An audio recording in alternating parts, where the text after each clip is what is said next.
Hi, my name is Rick Harsh, and when I moved to Slovenia almost 20 years ago, I was Roke's teacher, and I use that term loosely for more reasons than one. First of all, I wasn't much of a teacher. Roke was my student. I use that term loosely because Roke was not a very good student. But I taught English, and Roke's English was almost as good as mine. I suppose my vocabulary was a little bit broader than his, but he was well, he knew his English. How did he know his English? Music. He was something I'd never heard of before, a vegan punk. Um, and the thing I liked about that, and I still like about that, although I don't think he's a vegan punk anymore, he's still a punk. And I mean that with the most admiration possible because he's the kind of guy who doesn't really give a shit what other people think um, about him in ways that aren't important. Now, he's not the kind of guy who would want to hurt someone's feelings. He's a nice guy. To me, he was always a guy who said yes. Whatever I asked him, he said yes. Um, and that's the kind of punk he is. But he also went off to be a punk, and he dropped out of school, and he's a good example of what happens when you decide who you are, what you are, and maintain that self. You do it in a thoughtful way. I don't think Roke's ever wavered in that regard. He's always been more or less who he set out to be, and I think that's an admirable thing.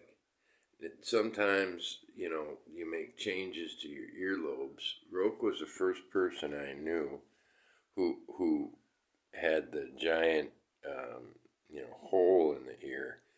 And I thought that was hilarious. And Roke was the kind of guy who didn't care that I thought it was hilarious. And also, I think he trusted that it was not a nasty thing on my part. I just wanted to throw something through the hole. I don't know if he ever let me or if I ever got something through or whatever, but he didn't care. He appreciated me for who I was, and he probably understood that when you have a giant hole in an unusual place, people want to throw things through it. Those are gone now, if I remember right. But the punk isn't gone.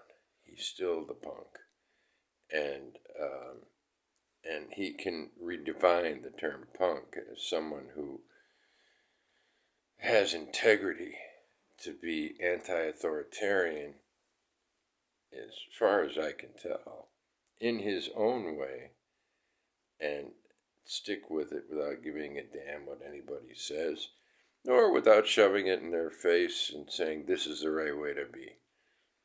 Roke is Roke, and I'm proud to say, proud, I don't say proud very much, that he's also a member of my family. He was living with me and my family um, for whatever reason when I first had my children. Can you imagine that? A family with two children having a student living with them. And he was like a brother.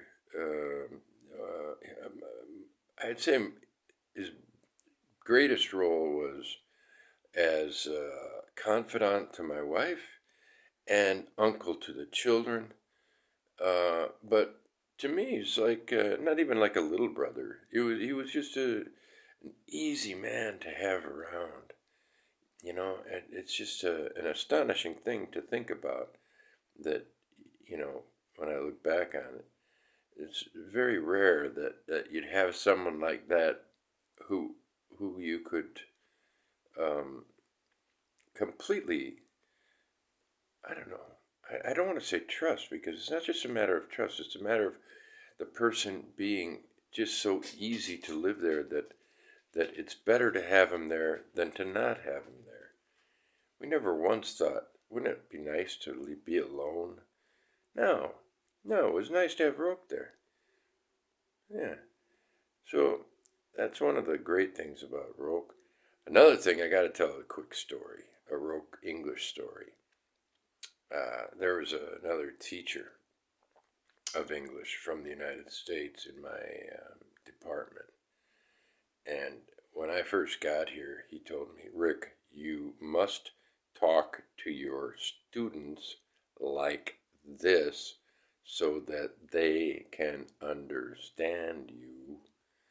And, I just kind of smiled to myself. I knew I wasn't going to do that. I knew I'd talk my normal English, and, the students would catch up to my English, or, if they wanted to know something, they could say, what? And then I'd tell them. Well, Roke, imagine this, first year student, and was such a good friend, I invited him to the faculty party dinner in that spring. And he was sitting between me and this other guy. And they were talking, and I was talking to someone else. And at one point, Roke turned to me and, said, hey, Rick, does this guy always talk like this? So, in other words, Roke's English was better than that guy's. He could actually tell when a guy was talking in a bullshit way. That was very funny. In the years, we got to know him because we'd stop in Postojna a lot on the way to Ljubljana. And we got to know his mother a little bit. Unfortunately, we haven't seen her since the wedding. But we've gotten to see Roke a couple times, and Carlotta, the magnificent woman. And I hate to say this, but I got to mention her cooking. It's astonishing. It's fantastic. Generous people. And something you all don't know about Roke, but probably I do, because he's very humble. Now, he works at the Bologna airport, and I was there a couple of years ago. And I had some trouble getting my son on the plane because he didn't have, I don't know, some bullshit. He wasn't 16 or whatever. And once Roke saw that we were having trouble, he went like this. Just like that. No louder than that. And the whole airport stopped. Everybody was still.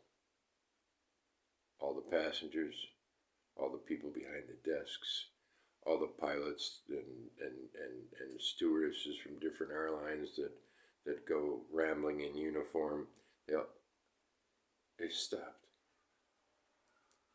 And Roke turned to the people at the whatever airline it was, Ryanair probably, that we were trying to get on. And Roke said, these two need to get on a plane to Tenerife. And there's some problem with the kid not being old enough.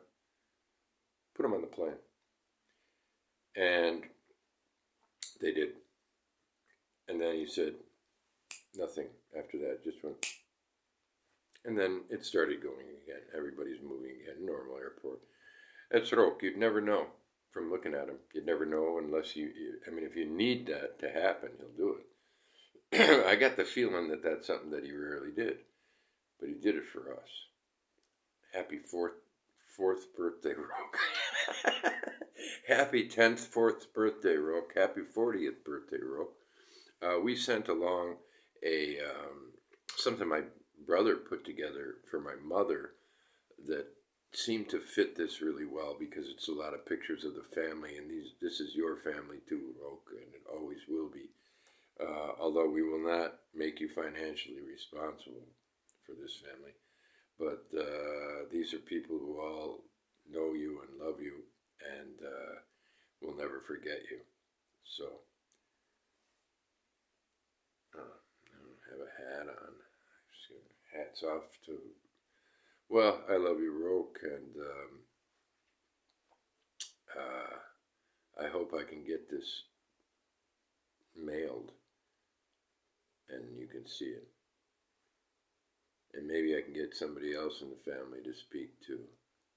But, you know me, woke up late at night, thought, why not give this a shot? Roke Djurdjevic. Yeah.